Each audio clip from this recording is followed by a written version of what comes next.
Hey guys, this is Eric with Pixel Rookie, and this is the second episode of our Kenshi series following the story of Rook. In the first episode, you saw a preview of what's to come with Rook, and then we started back at the beginning of his journey.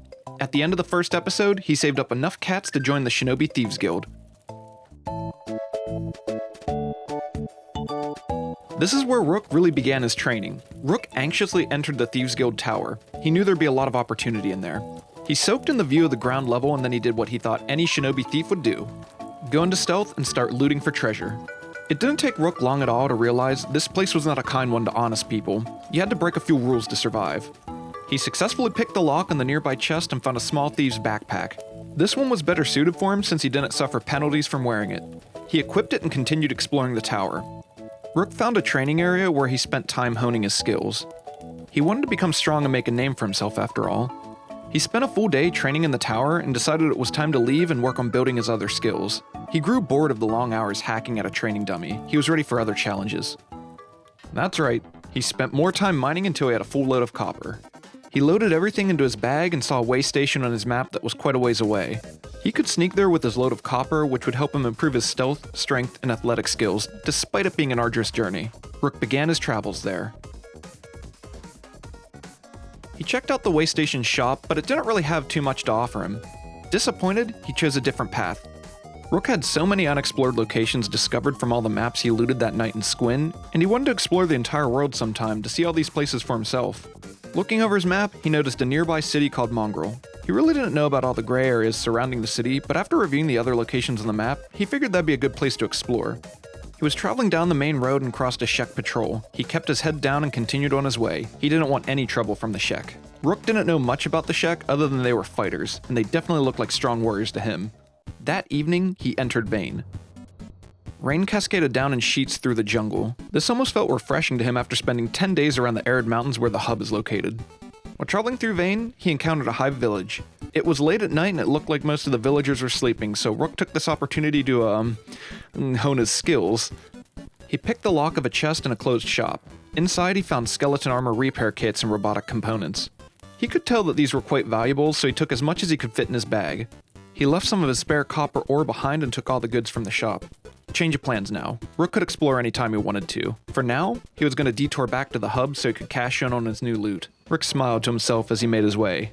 Things were looking up. He was thinking about what he could spend all of his cats on while sneaking out of Vane back into the border zone. He wasn't paying attention and snuck right into a group of hungry bandits that spotted him. Rook panicked and started to run. He was too slow though. He was weighed down by all the stolen loot he acquired. Well, he knew he either had to dump all of his gear and make a run for it, or he'd have to fight them. Rook was still too weak to fight off a group of bandits. He reluctantly dropped his stash and was light enough that he could outrun the bandits. He glanced at his map to remember where he left his treasure and made his way towards the hub. He came in through the rear entrance. The bandits were right behind him. He used the classic, run into the bar and let the guards deal with the bandits technique. It worked like a charm. The guards were outside dealing with the men and Rook decided to help once it was safe. This was a good way to build up his combat skills. The fighting was over before he knew it. Rook sold what little bit of the loot he was able to take with him. He grumbled as he thought of everything he had to abandon to stay safe. He needed to go back to find his remaining stash. He looked at his map and saw where he marked the remaining treasure and began making his way to it. He left out the back entrance again and made his way down the dry hill. It didn't take long until he found his pile of goods. Well, it sure is easy to find when you stack it perfectly into a little treasure tower. He gathered it all up and took off back towards the hub to sell the rest of his goods. It was risky to haul that much at once, and even riskier to leave it behind in the desert, but his gamble paid off this time. As he made his way into the bar, he saw that the slavers were already cleaning up what was left of the bandits and taking them in as slaves. Ooh, he really hated the slavers, taking advantage of the weak like that. He ignored them as he spoke to the barkeep and sold the rest of his loot. Well, he sold as much of it as he could. The shop ran out of money. There was another bar just north of the hub, so he went there to sell the rest of his goods. He passed the slavers again. He heard them conversing as he ran by, and he swore he heard mention of his friend and something about a huge bounty on his head. He thought that couldn't be right. There's no way his friend could have gotten himself in that kind of trouble. If any of that were true, Rook would try and find him and help rescue him. He couldn't worry about rumors and hearsay right now though. He got a tip from the barkeep that a group of dust bandits set up camp just south of the hub. He decided that he was going to check it out. He had to train his fighting skills if he ever wanted to get anywhere. There was a group of bandits camping nearby. As he approached, one of them noticed Rook and yelled at him. He told him not to run, so Rook decided to hear him out. Well, he threatened Rook if he wouldn't give up his money, and there was no way Rook was going to just hand over what he worked so hard to earn. From stealing. He laughed in the bandit's face and was immediately attacked. Rook took off running because this happened to make more of the bandits upset and they began chasing him too. As he got closer to the hub, the Shinobi Thieves' boss actually came out to Rook's aid. Only 2 of the bandits followed Rook that far, so he could easily fend them off with the help of his allies. Rook thought of how clever he was to join them and smiled to himself as he joined in the fighting. The first bandit fell without much of a fight. The men approached the other bandit and took him out immediately. Rook realized that he could fight these men off if he managed to isolate them into groups of 1 or 2 away from their camp. He approached them again and taunted the men. They got up and took chase after Rook. By the time he got back to the entrance of the hub, only 3 bandits were on his tail, but an entire army of Shinobi Thieves were there to back Rook up. The first 2 men were cut down like butter. The group surrounded the last bandit and took him out without any issues. Now Rook realized that while this was a good way to take out the bandits, he really needed to work on becoming a stronger fighter himself. Relying on the Shinobi Thieves to fight his fights wasn't helping him get much stronger. But Rook had an idea. He stripped down one of the bandits and began tending to all of his wounds. Once he finished healing the bandit, he picked him up and went to an isolated area north of the hub.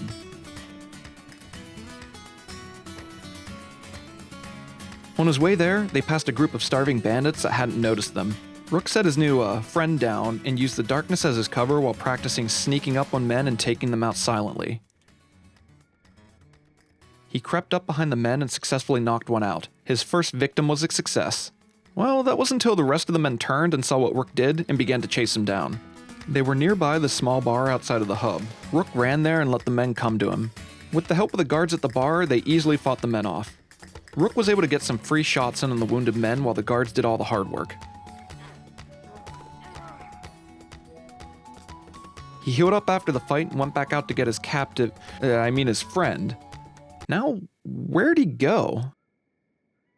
Okay then. Rook found a new friend in the group of unconscious bandits and picked up one of the men.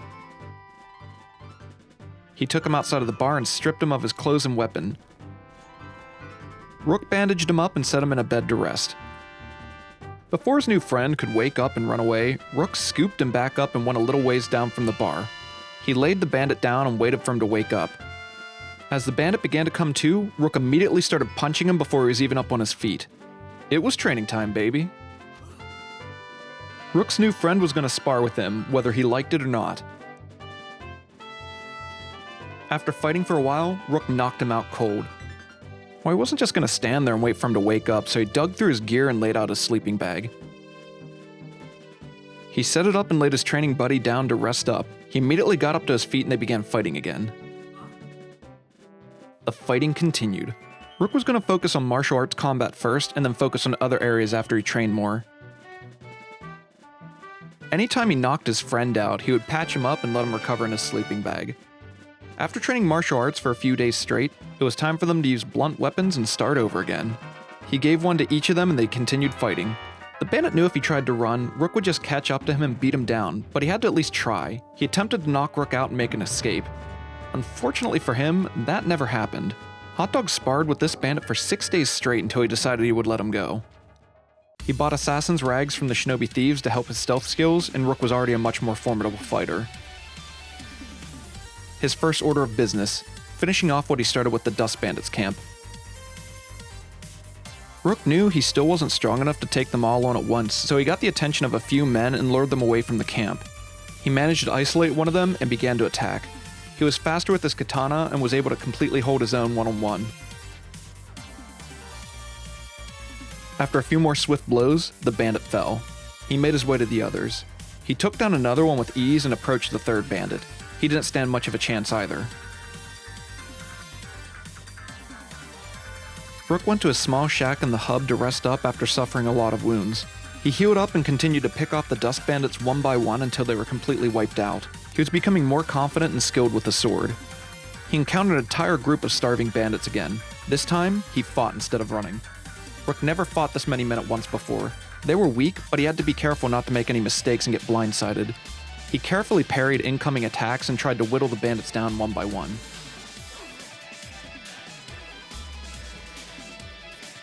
One final swing, and the last bandit fell.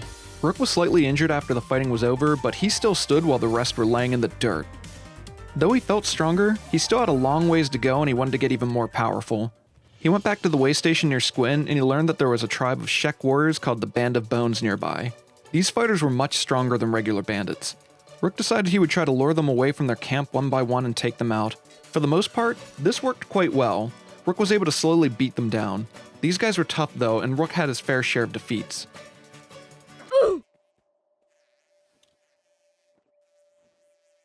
When that happened, he would slowly get up and patch up his wounds. After that, he'd go back to the way station and pay a small fee to rest up in a bed until his wounds were healed. He eventually tricked the camp's leader to chase him to the way station where he had help taking her down. She was overwhelmed and no match for this group of men. She was beaten down in no time. Her name was Tora the Fearless, and Rook saw that she had a bounty on her head. Rook patched her up while she was unconscious and scooped her up over his shoulder. He wanted to cash in on his new prize. She was wanted by the Shek, and Squin was a short trip northeast from the way station. He ran all the way through the night until he saw the gates of Squin nearby as the sun was rising for a new dawn. When he approached the gates, the guards stopped him. They were just checking for smuggled goods.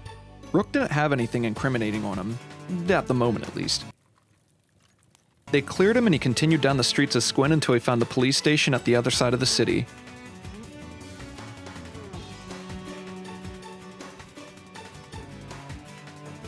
He showed his captive to the guard at the front desk and turned her in. Tora the Fearless was carried up the stairs to the second floor where she was bound and held captive. Rook stood there, 10,000 cats richer.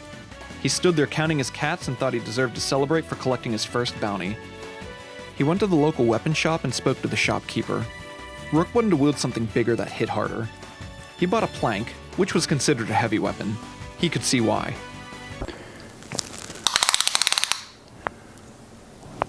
That's quite big. Impressive. It was 28 days into Rook's journey and he was starting to become a formidable fighter. It was time for him to start exploring the land and seeing what adventures he could find. And that's where we're going to end this episode. Now that Rook is trained to become stronger, where will he go next? Stay tuned for the next episode to find out more. Special shout out to my newest patrons, Legendmere, Glomus, and Bish. Really appreciate your support, guys. And a huge thanks to all my patrons who are generously helping support my channel to provide better content. I'm extremely grateful to all of you. I hope you enjoyed this video, and as always, thanks for watching, and until next time, have a good one.